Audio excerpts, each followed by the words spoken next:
Welcome, welcome, welcome. Thank you, everybody, for joining us in our continuing discussion with philosophers, scholars, professors, writers, thinkers, left, right. We don't care. We're just trying to have an intelligent discussion with people who are thoughtful from around America. With us today is Nathanael Blank, postdoctorate fellow. He's also at the Ethics and Public Policy Center, Shaping Policy, Renewing Culture, and he writes for the Federalist. We're going to be talking with Nate Blake today about the essay he wrote at the Federalist. A national divorce is an understandable desire, but a recipe for disaster, written recently. Nathanael Blank is a senior contributor to the Federalist and a postdoctorate fellow at the Ethics and Public Policy Center. Nathanael Blake, PhD, is postdoctorate fellow at the Ethics and Public Policy Center. His primary research interests are American political theory, Christian political thought, and the intersection of natural law and philosophical hermeneutics. His published scholarship has included work on Jean-Jacques Rousseau, Hans Georg Gadamer, Alasdair MacIntyre, Russell Kirk, and J.R.R. Tolkien. He is currently working on a study of Kierkegaard and labor. As a cultural observer and commentator, he is also fascinated how our secularizing culture develops substitutes for the loss of religious symbols, meaning, and order. I was looking at something at that recently. From Oregon State University, after working as a writer and editor in the pro-life movement, he enrolled in graduate studies at the Catholic University of America, earning a doctorate in political theory. His dissertation was titled Natural Law and History, the Use and Abuse of Practical Reason. Blake was a Richard M. Weaver Fellow at the Intercollegiate Studies Institute and served as an adjunct professor of American government at the Wheeling Jesuit University. He's a senior contributor to the Federalist, where he has published over 150 pieces. This is the article that he wrote recently that I wanted to ask a few questions about. A national divorce is an understandable desire, but a recipe for disaster, written very recently and perfect. We love this. He talked about Marjorie Taylor Greene. Before we get into that, did I get anything wrong with your introduction, your background? Is there something you'd like to say about where you're at, or did we say anything wrong, or is this something we need to correct? I think it was correct. Okay. So, yeah, let's go into this. Okay, then we're going to get right to the meat and potatoes. Thank you for being with us here. This was the first part of the article. There's a few quotes I was going to point out and then ask you questions based upon the article. Again, we're going over this article today. A national divorce is an understandable desire, but a recipe for disaster, February 27th, 2023. Marjorie Taylor Greene, the Georgia congressman, is a terrible messenger for the idea. Thus, it is no surprise that her tweet about the need for a national divorce brought a cavalcade of criticism upon her. Yet for all the problems with her proposal, to say nothing of the often stupid responses, there are good reasons why the idea is alluring to some on the right. Acknowledging these points is not an endorsement of a national breakup, and ignoring them will not make them go away. The first of these truths is simple. The moral and cultural divisions in our nation are probably as deep as though preceding the Civil War. There is a multitude of polling and punditry on polarization. Nonetheless, it is obvious that the cultural left has successfully remade social and legal norms around the basics of life, such as sex, marriage, and childbearing. And they keep pushing the envelope. We went from be nice as Bruce becomes Caitlin to trans the preschoolers almost instantly. The more control the government has over everything from education to healthcare, the less space there will be for nonconformists. This in turn reveals a practical problem with the Federalist solution to our nation's divisions, which is only that one side is amenable to it. If the right shows more interest in national divorce, it is only because they are constantly being attacked by the left. The cultural left impinges much more on very conservative parts of red states than the right does on the most liberal areas in blue states. For the left, they are righteous victories, and they feel no need to apologize for them. But they are persistent sources of resentment on the right. Let's start there. How bad is the situation between the left and the right in America? You likened it, at least in my interpretation, to the Civil War. Is it really that bad, in your opinion? Well, I don't think it's that bad insofar as Civil War does not seem imminent. But I said that I'm not sure that we've had a division since that time that's been this bad. And there have been significant ones, civil rights era being an obvious example, but then the divisions over the Great Society, the division over Reconstruction. So it's arguable, at least, though. But we are facing distinctions and divisions that we didn't necessarily in the past. Lincoln's famous comment about how we read the same Bible and pray to the same God. Increasingly not true. So there is that question of where is the shared moral ground? I mentioned the civil rights movement. Civil rights leaders, such as Martin Luther King, appealed to the same Bible and the same God in their arguments. They appealed to America's founding documents, arguing that these ideals, this religion, necessitated the end of segregation. But now we have, I think, at least among the political activist types, not necessarily among the middle of the country, but the loudest voices really do have remarkably divergent worldviews in terms of what we believe about the nature of human beings, what we believe about what marriage is, what we believe about life, and what we believe about race increasingly. It's weird to see that coming back into conversation the way it has, as someone who grew up in the post-civil rights era, and it seemed like we had resolved a lot of this. But now we're suddenly seeing that become more divided, and both people on right and left becoming more pessimistic about race relations. Could we say that things are worse than the 1960s? When I engage in this discussion on national divorce, people always go to two places. We went through the Civil War and we survived. We went through the 1960s and we survived, so it's going to be just fine. But then there are some people who are pointing out it's worse than the 1960s. In your professional opinion, are we more polarized than we were in the 1960s, or is there different ways that we're polarized? How would you frame that, Professor? I'm not currently a professor. I apologize. I apologize. My apologies. No, I don't think. I would say the latter of the option, in that we're certainly polarized in different ways. One way that we've seen increased polarization is that the political parties are much more ideological.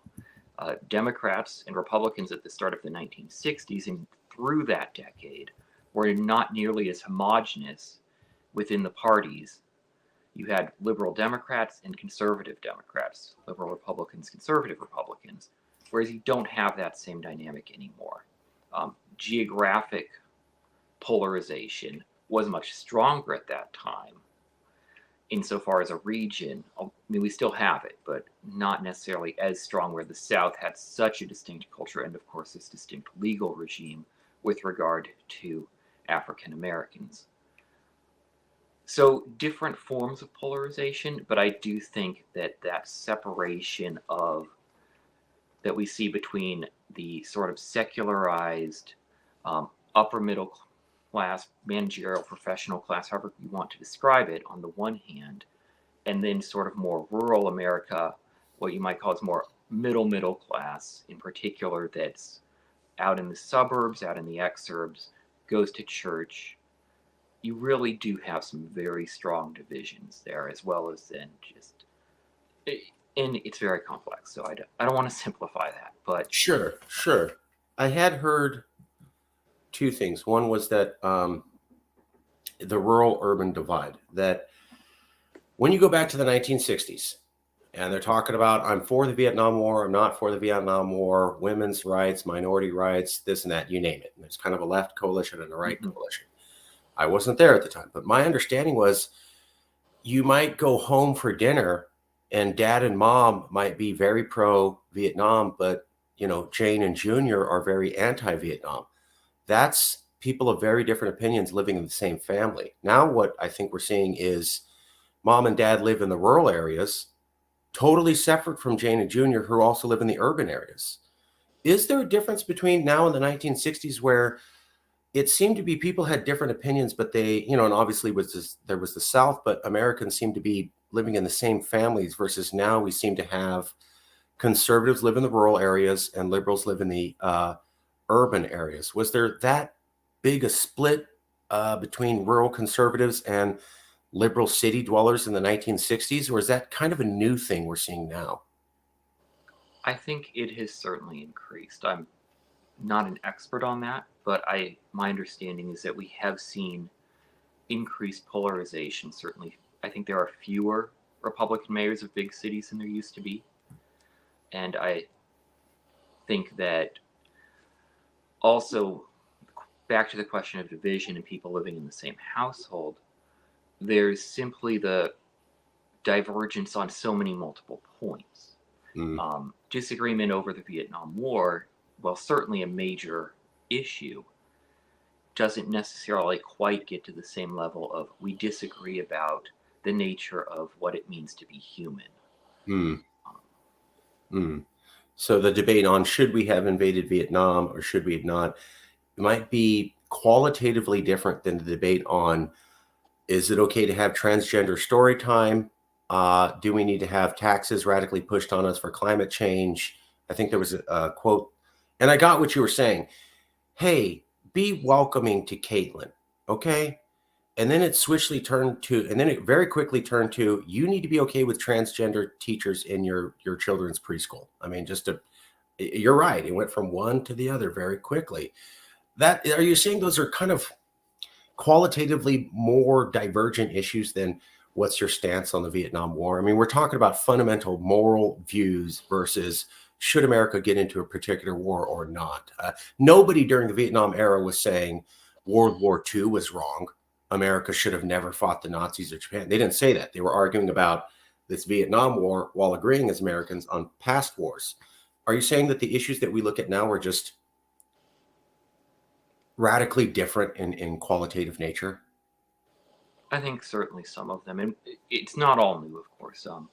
Not right. Roe v. Wade happened not long after the '60s, and that was certainly a major division. And then, of course, just recently overturned by Dobbs last summer. But yeah, the question of transgenderism is a very good example of this, and I think I referenced it a couple times in the piece that we're disagreeing. Not just do we let a few adults who really want to live, pretending to be the other sex, what do we do with it? It's got into, well, what are we teaching children about this? Are we transitioning children? How do we even diagnose this if it's a real thing? On the one hand, and trying to be as fair to the left as I can here, they would say that this is a fundamental human right and that this is a matter of being who you are, your authentic self, and that it is imperative that when children recognize this about themselves, we must listen to them and help them for their own psychological well-being transition, first socially and then medically. But then coming at that back from my own conservative perspective, I say not only, well, how do you know that a child is transgender? How do you know that transgender even is real insofar as it's a metaphysical claim, right? Gender identity is not something that is physically diagnosable. It's a claim about a mental state and really a claim about the nature of the soul, right? The idea is you're born into the wrong body. Well, that assumes this divide between soul and body where you can have a gendered soul put into the wrong body. So with that conservative, or really conservative Christian background, I look at this and say, this is horrible to transition children, to encourage them to transition, and they're going to be physically damaged over something that's impossible for them to actually achieve, that is becoming the other sex. So that is the sort of division that I think I don't quite know how we resolve that easily. I will totally back you up on a few things. One, there is no independent medical test where you go in and you put your arm in a machine and it goes, you identify as X. We totally go off what the person says. So absolutely true. We have no independent scientific verification test. I got my blood checked. It says that I should identify as X. We don't have that. We just go off what a person says, and then we do our best from there. There certainly does seem to be a big division from what I can tell, there seems to be a division on whether the person is a child or is an adult. If you're an adult, what I'm hearing from conservatives is, I may not like it, but you have freedom, you have rights as an adult. what seems to be bothering them is that it's, while my child is living under my house, you're trying to tell them that it's okay to do sex conversion therapy. And that goes against my family values. And don't I have the right to teach my children what I think is right? And there seems to be a battle between who's in control of your child.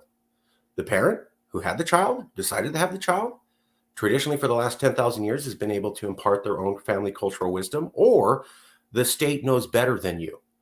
Would you say that's a fair summary, or am I getting this wrong, in your opinion? No, I think that's a fair summary. And again, I don't think that there's no debate over adults. Although, and certainly that becomes Of much course. more acute when we get to issues such as self-identification by male convicts being placed in women's prisons. But we did Fair have enough.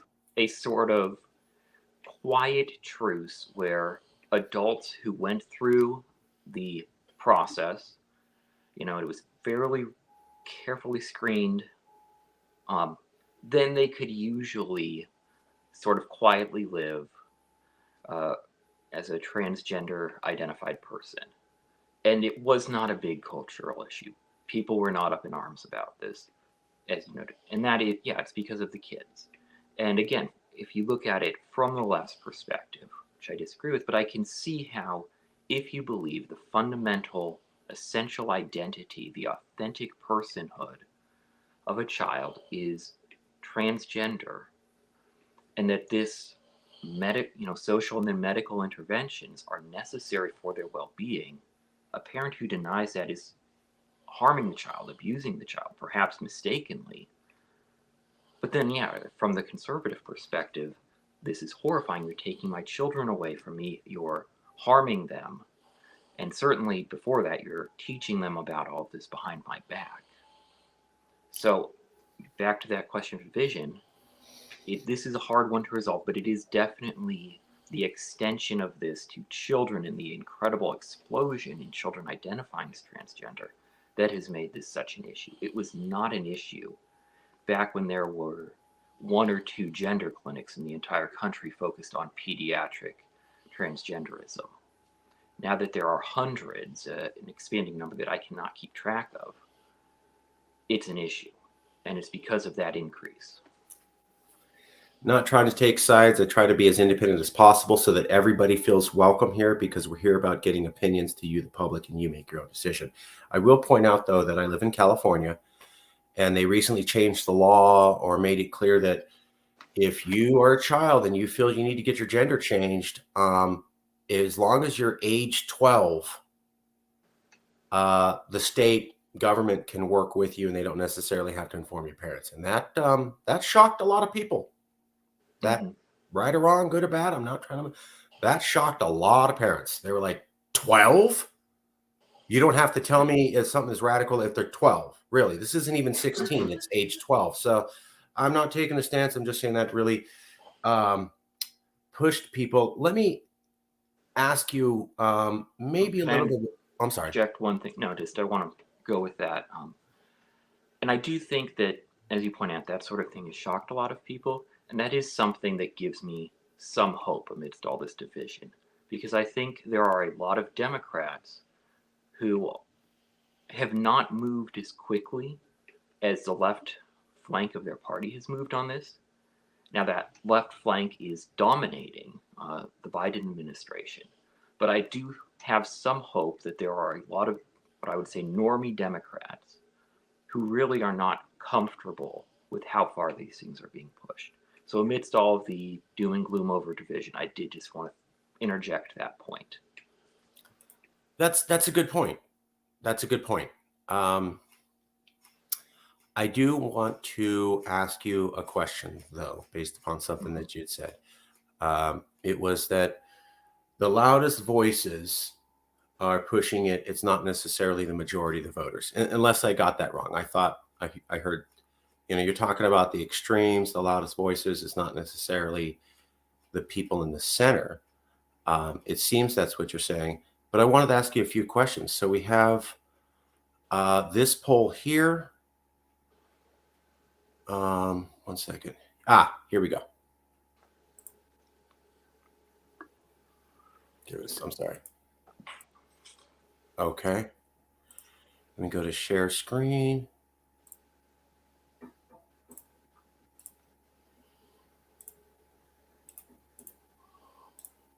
Okay, so this poll came out about a year ago Hmm.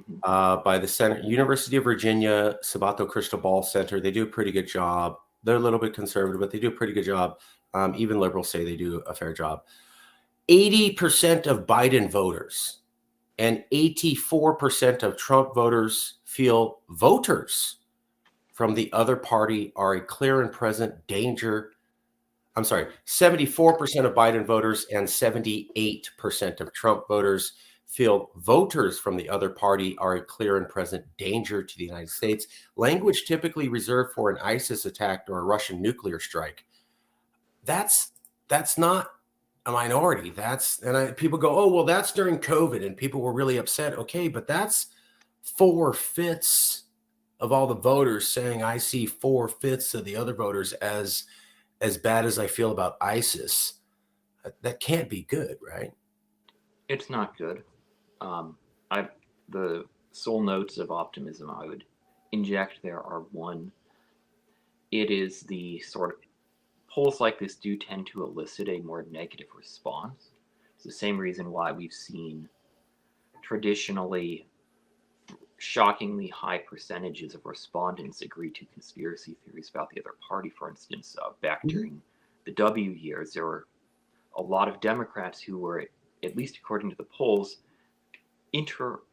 entertaining the idea that Bush had been behind 9/11 or something like Right. that.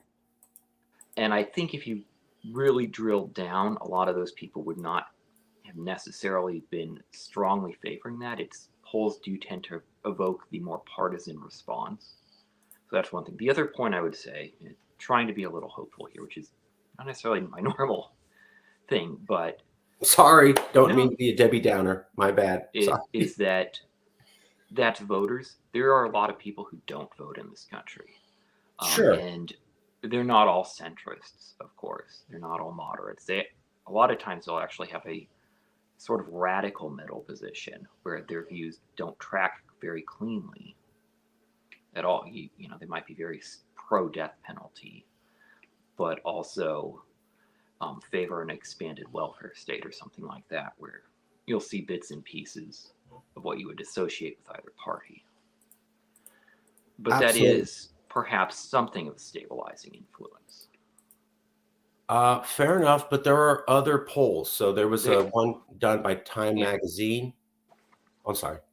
no, you're right. There is a lot of division and a lot of rhetorical division.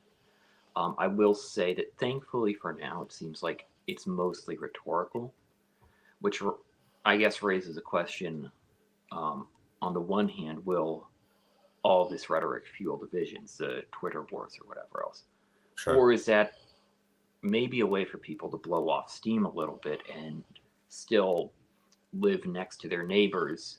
The conservative with the Trump sign, and two doors down, it's the person with the "in this house we believe various liberal pieties" sign. But they're not, you know, they're not shooting at each other yet, Sure. or even leaving dog poop on each other's lawns. Sure. Fair. But there are signs. There was that one There, poll. People kind of say, well, that was COVID. Okay, but there was another poll by Time.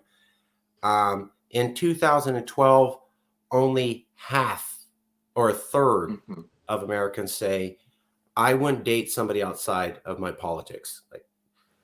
By the year 2020, it was 50% of all Americans. So we went from 30% to 50% from 2012 to 2020. And this is about Americans in general, not necessarily based on if they're voters or not voters. Just saying, we don't like people who, I can't date someone who doesn't share my politics, period. We can also look at the big sort. But this is one of my favorite ones. This is from the Wall Street Journal in 2020.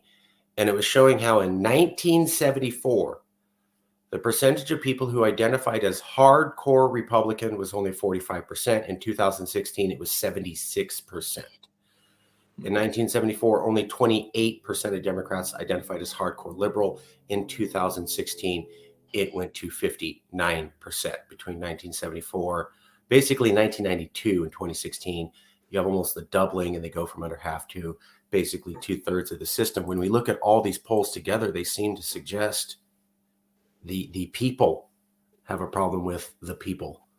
You're right. And How do we fix that? How do we fix that? What? And before you answer, there was a famous Utah governor who responded to Marjorie Taylor Greene's request for national divorce, and he goes, "We don't need national divorce. We need marriage counseling." What does marriage counseling look like? AKA, how do we pull all the people back together? all right, well, I'll just Sorry, see if I can cure sorry. cancer while I'm at it. Sorry. Drink some more coffee. You want to take a minute and get some stronger Uh, caffeine? It's fine. that is, yeah, that's a lot there. I'll try to start working through. So, yeah, I have, sounded a couple positive notes here, but I, again, stand by what I said that you quoted at the beginning, which is we're arguably as divided as we've been since the Civil War. It might be as bad as it was since then. We're not on the precipice, but we're definitely getting closer. Fair. Would be where I might put that. So I think marriage counseling. Well, one thing that might help would be more actual marriage counseling.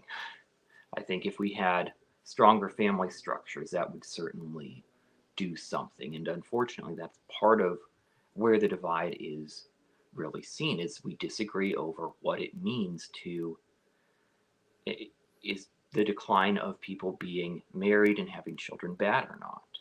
I think that some of these disagreements over tax policy don't matter in the same way if you can agree on more fundamental things. But when it's, so back to that point of the fundamental divergence. So what does marriage counseling look like? Well, I think there's a couple options, and I do mention one of these in the column. There's the federalism option, which I think has a lot to recommend it.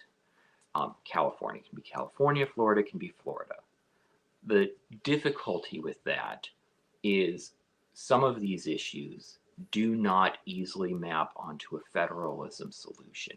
So California has passed, I think they've passed it now. If not, they're certainly considering, but I think they passed it, a bill that's sort of they would characterize it as sort of a transgender child refugee bill, almost, not for actual immigrants, but simply for children who want gender affirming care, as it is called by the side pushing it. Fair. So you can go to California and we won't extradite you. Mom wants her boy, male child to transition. Dad disagrees. Mom takes the kid to California. California is not going to return the child to the father, as I understand this law. So that's really hard to map onto. How do you have a federal solution to that? The other difficulty with the federalism solution is that the left doesn't want a federalism solution. Thank So you. on everything from abortion, so that just got returned to the states, and there's been a few noises by the Republicans about, well, maybe a 15-week national ban, which is pretty moderate compared to the rest of the world. But that's not even going anywhere. Meanwhile, the Democrats are trying to push through a full codification of Roe and then some. Again, same-sex marriage, nationally imposed. It's hard to see very many issues like the really polarizing cultural ones where Republicans are pushing for a federal thing that they would impose on New York and California and Illinois, in the same way that the Democrats are pushing for a one-size-fits-all culture war solution that would apply to all the red states. So that's the difficulty with that solution. Although I like the idea of federalism. I think the way federalism solution would work would be Republicans scoring some big electoral victories, sufficient that they can build up further institutional bulwarks, and the Democrats moderate on some of these hot button culture war issues that they're trying to push through at a national level. The solution that I gives me the most hope, although it is not entirely a political one, but at Ethics and Public Policy Center, it's not just policy; it's also about culture. Um, but what gives me hope is I think the conservative way of life is better, and I am hopeful that people are reaching a point where they will recognize that. So, two things on that. One is that the happiness gap between conservatives and liberals is one of the most persistent, steady data points in social science. It just keeps coming up that conservatives are happier than liberals. And a lot of this seems to correlate with what are, at least now, conservative ways of life. Get married, have kids, go to church, be involved in your community. And those used to be normal. They used to be what conservatives and liberals, Republicans and Democrats almost all did. But increasingly, those are coded as conservative, but they make people happy. We are relational beings. We are happy when we are loved, when we love others, when we have meaning and community that is personal, that is known to us, and where we are known. So I think that's one thing. And then on that point, we're also seeing some real movement, I think, on some of these issues of family and sexuality. Mary Harrington's book, Feminism Against Progress, just came out and is getting a lot of discussion. She's a British writer. Great book, but critical of the sexual revolution, critical of atomistic individualism. But I think that's just one thing. Last year, Louise Perry, The Case Against the Sexual Revolution. A couple years ago, Christine Emba, who I think is still at the Washington Post, wrote, Rethinking Sex, a Provocation. Even Michelle Goldberg at the New York Times occasionally has a column of why aren't women happy? Why is our dating culture so terrible? Why are there so many miserable hookups that aren't satisfying? So in a weird way, we're sort of seeing these writers, mostly female, mostly centrist to liberal, rediscovering the conservative truths about family, about sexuality, and about community. And I don't know if that's going to be enough, but living wrongly is generally immiserating. And it's not to say, become a conservative and life is all wonderful all the time. It can be hard. Kids get sick, they scream all night. I'm going to have more coffee on that note. I will back you up on a couple things. So there are studies, whether you're left or you're right, we have the most empowered women in America in all of American history. That's just a fact. They're also the most unhappiest, according to social surveys of American women going back. So those are both facts. I'm not saying why, but just to back you up, most empowered, most unhappy at the same time. Not saying they're related or they're unrelated, but that is totally a fact. That's absolutely there.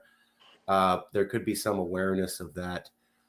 What about, I do want to ask you about federalism, though, if we could, because you brought up a couple things that I never saw anybody bring up. I've done about 20, 30 of these interviews. I always brought this up. Roe v. Wade got overturned. The power went back to the states. It did not eliminate it. It went back to the states. Liberals basically did not support that at all. I'm in California. The attitude was they took away our right to get an abortion.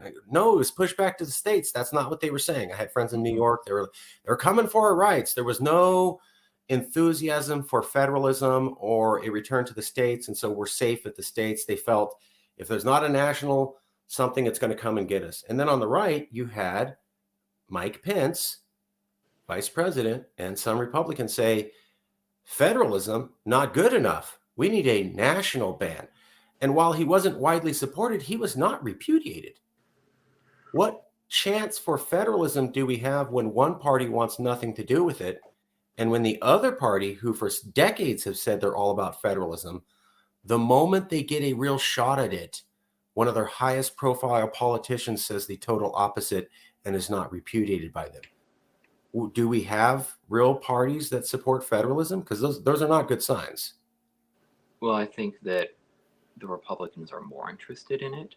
I do think that there are two things there. One is on this particular issue, there's a question of, is a federalist solution what we should strive for? Now, certainly every pro-lifer is going to say it is better to have a federalist regime on abortion, with different states having different policies, than it is to have a uniform pro-abortion or pro-choice, I guess, if you want to use a left's terminology, regime. So this is certainly an advance from that perspective. That said, if you genuinely believe that human life in the womb deserves legal protection, it's hard to see how you're not going to want federal government to protect it against states that will not. And then you have different arguments. So there's the argument over whether the 14th Amendment recognizes fetal personhood. That has been advanced by John Finnis recently, arguing that yes, an originalist reading of the 14th Amendment would recognize that abortion is the taking of life without due process of law, that this is recognized as a human life. And then you have other legal scholars on the right, such as Ed Whalen, who is a much more senior person at Ethics and Public Policy Center than I am, arguing that no, the 14th Amendment does not protect unborn human life. So you do have disagreements there. That's a common law question, a question debated among originalists. But you also have policy disagreements between pro-lifers over what is the best approach, over what is the most practical approach, and then just over, well, how should we do this? But I did say at the start of this that issue is a challenging one simply because of the stakes. I think most people in the Republican Party would be much more amenable to say, well, if New York wants to have a high state property tax, they can have that. And the federal, I think it'd be harder to drum up any support for intervening on that. So there's that question of, well, what does the federal government rightly interfere in or not? And so I think, gun rights actually might be an issue that provides a good examination of this. On the one hand, conservatives are arguing, yes, the Second Amendment provides protections that can be enforced against the states because it's been incorporated by the 14th Amendment. But there surely are some permissible restrictions. So that's a question where I might part ways a bit from some of the more ardent Second Amendment proponents. Not in saying that there's no role for federal recognition of that right to keep and bear arms, but that there may be some more permissible restrictions. I just was impressed because you're the only person that I talked to that mentioned Roe v. Wade was a real test on federalism, that the left basically didn't back federalism, and that there was at least some pushback on the right with acknowledging that there was a national ban. I've talked to a lot of conservatives. They don't seem to remember or at least bring up that Mike Pence said, let's have a national ban the day after they got some sort of taste of federalism. I appreciate the fact that you brought that up. Let me ask you about another point that you had made, if I can. Yeah. And I have to plug my power cord in, so I'm going to be gone for 12 seconds. I'm not gone anywhere. I'm still here, plugging in the power cord. But the question for you is, in the essay, you talk a lot about how there is a culture war and between the left and the right, but it's not really the right, it's the left that wants to push their ways on the right. We don't really see the right pushing their ways on the left. We see the left pushing their ways on the right.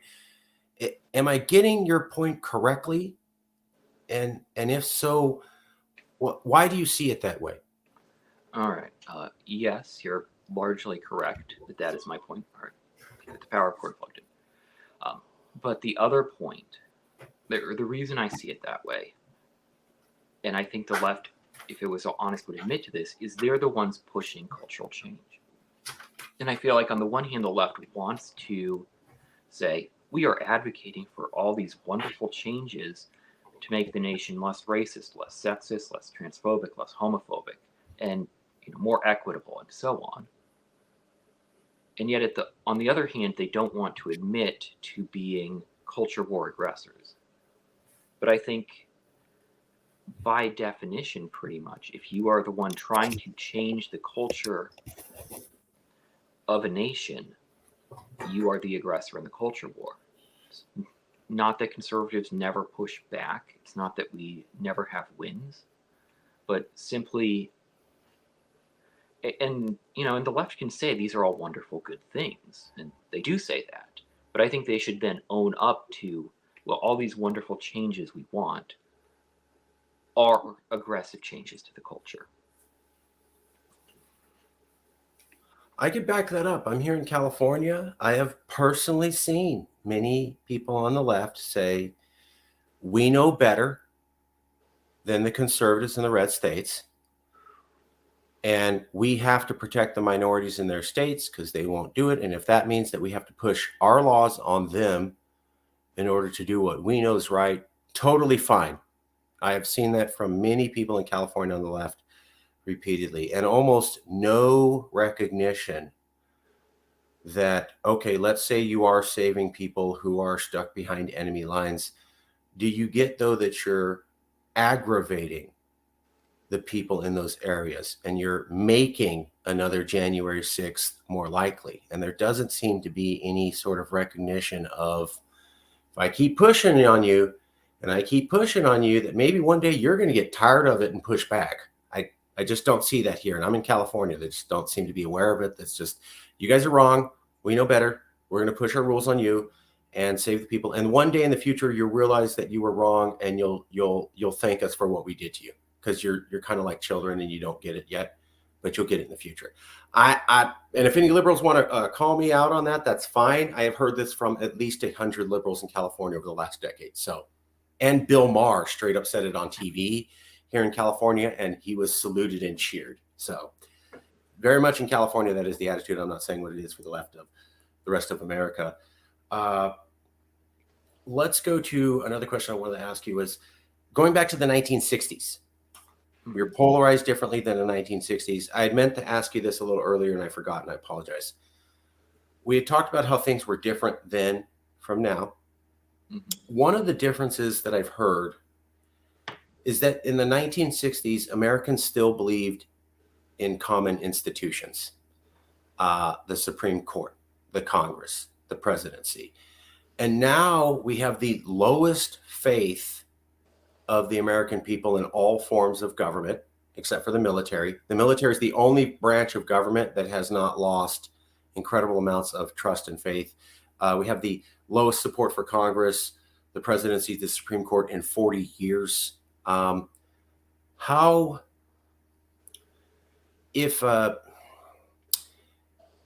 We also did not have people in the 1960s saying, I question if your guy even won the election, and I'm going to spend the next 4 years questioning that. And now we have, and I'll admit it, both parties doing it. Mm-hmm. The left did it in 2016, the right did it in 2020. The left will not admit they did it in 2016, and they'll just point at the right going, why are you doing this in 2020? And the right will go, okay, we think we're right, but didn't you do this a few years before and wasn't it proven to be false? We don't have any institutional memory of that. We don't have that in the 1960s. We don't have people questioning elections, having no faith in the system. Let's tear it down. I don't even believe your guy won. And now we do. Is that an accurate description of the differences between now and the 1960s, and why polarization now might be much worse than in the 1960s, because we don't have common centers pulling us together like we did in the 1960s? I think there's a lot to that it has gotten worse. The decline in trust in institutions is much worse.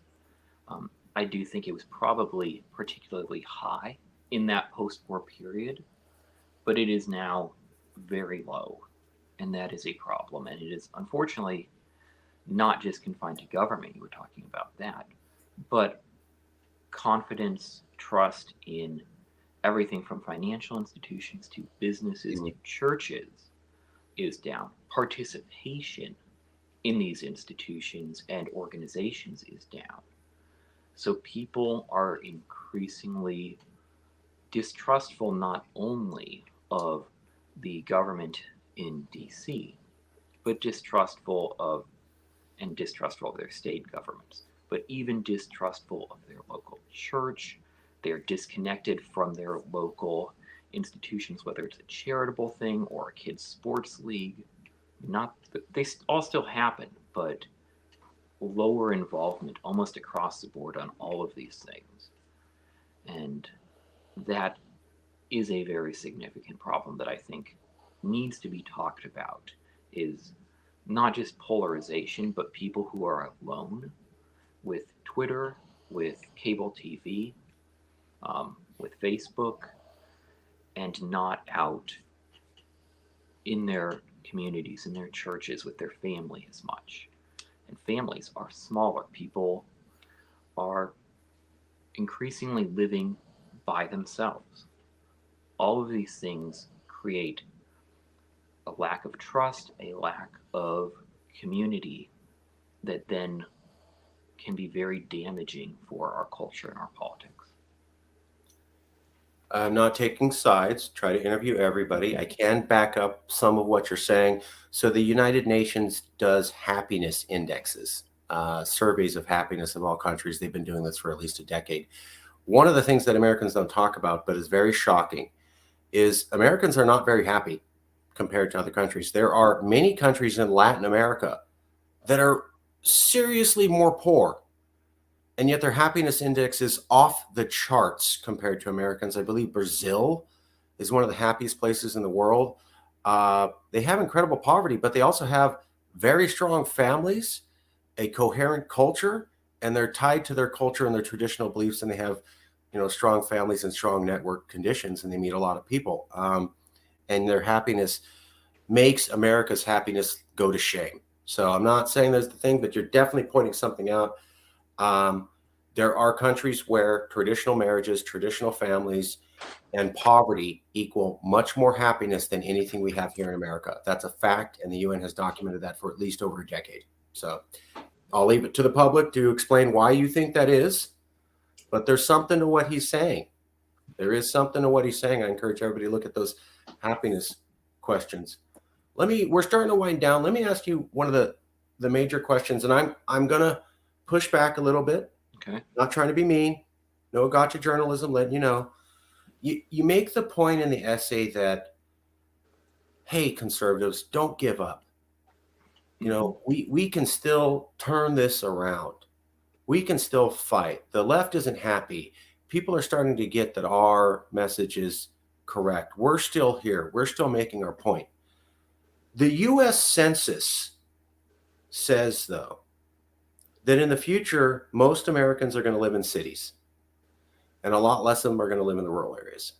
And as you talked about earlier, and I completely agree, there does seem to be a political difference between whether you live in a rural area or a city. Now, obviously, you can move to a rural area and still be a hardcore Bernie Sanders supporter. And obviously, you can move to San Francisco and still believe in Donald Trump, of course. But that's not normally the way that it works out. Mm-hmm. The census says most Americans are moving to cities, not the rural areas.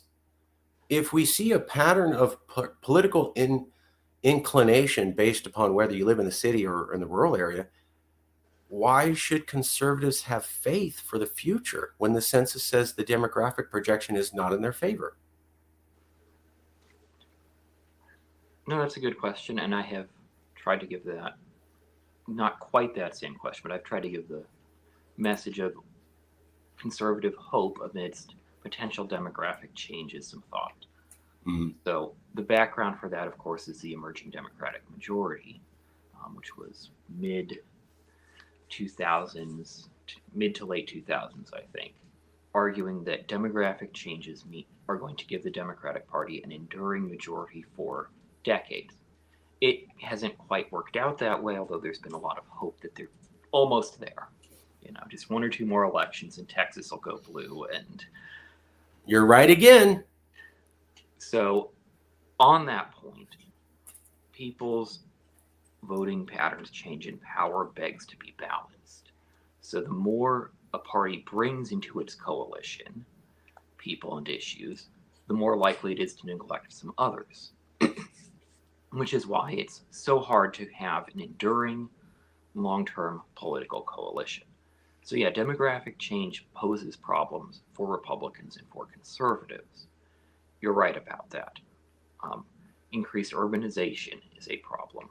The extent to which younger generations, younger millennials and Gen Z, are not only very liberal, but are not adopting the patterns of life that tend to make people more conservative is a problem, right? The whole, oh, you're going to start out in life liberal, but eventually you'll become conservative. Well, that might be premised on you'll do conservative things. You'll buy a home, you'll get married, you'll have kids. But if instead you're living with a couple of roommates in an apartment in an urban area or by yourself in a smaller apartment with a dog or a cat, and you're having hookups and occasional longer term relationships, but you're hitting your 30s, well into your 30s, and you're not married, you're not sure you will ever have kids, you're not sure you want kids, that sort of life pattern, people will not become conservative if that's their life. So that is a real challenge for conservatives. Reasons for hope, I think that life pattern, again, is not one that is satisfying. And also, I think that conservatives can find ways to bring people in. So crime has a potential to be such an issue. I think the drug war has a potential to be such an issue. And these are not the areas I focus on as a writer. But if the Democratic Party allows crime to continue to rise and voters blame them for it, it will hurt them. We've seen that pattern before.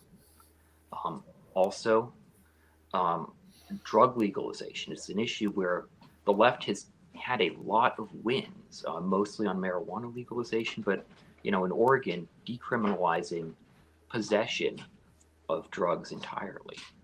And it's creating quality of life issues that intelligent conservatives and Republicans can use to appeal to voters.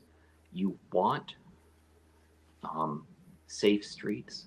You don't want the smell of weed everywhere. Vote Republican. So there are still these issues where, as parties get what they want, if they are not careful, they become incompetent. They stop serving their voters and instead they serve activists. And that creates openings for the other party.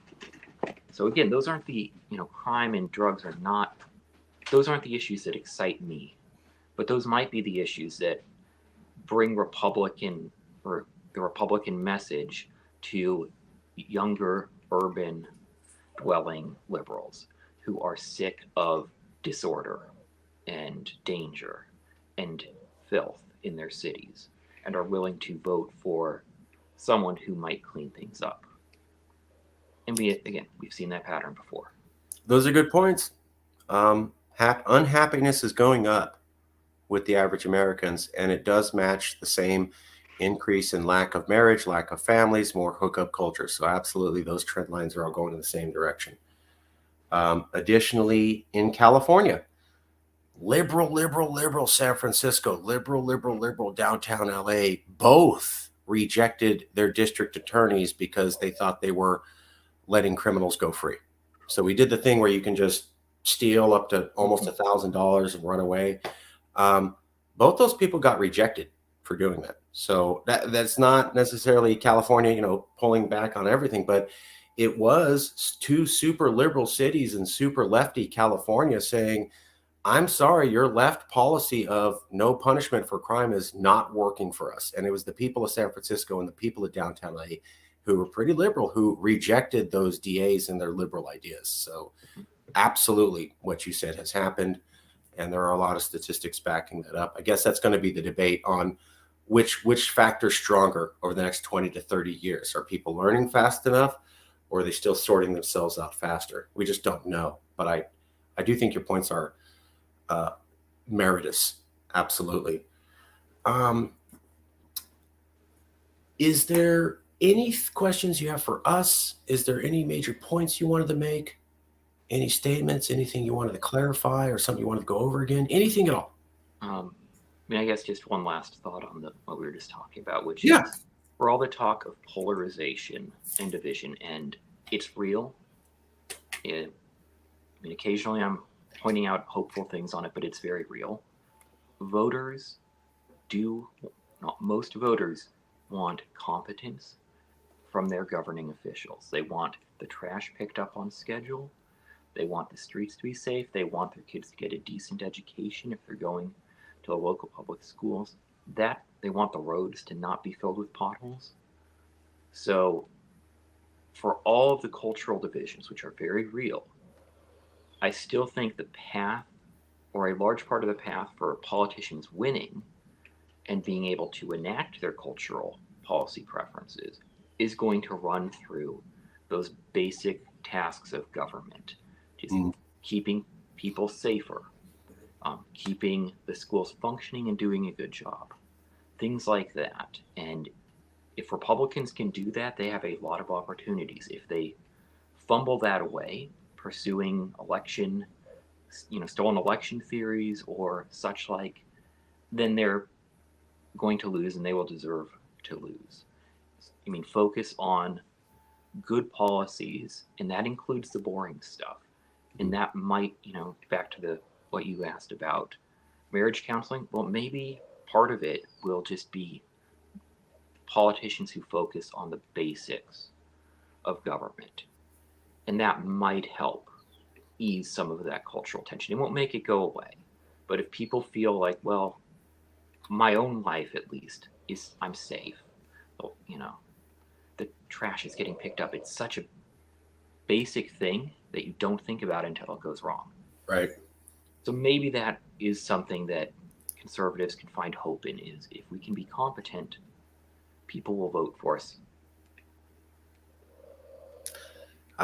Recently, MAGA supporter Matt Gaetz teamed up with ultra-liberal Alexandria Ocasio-Cortez to pursue a bill on stopping Congress members from stock trading.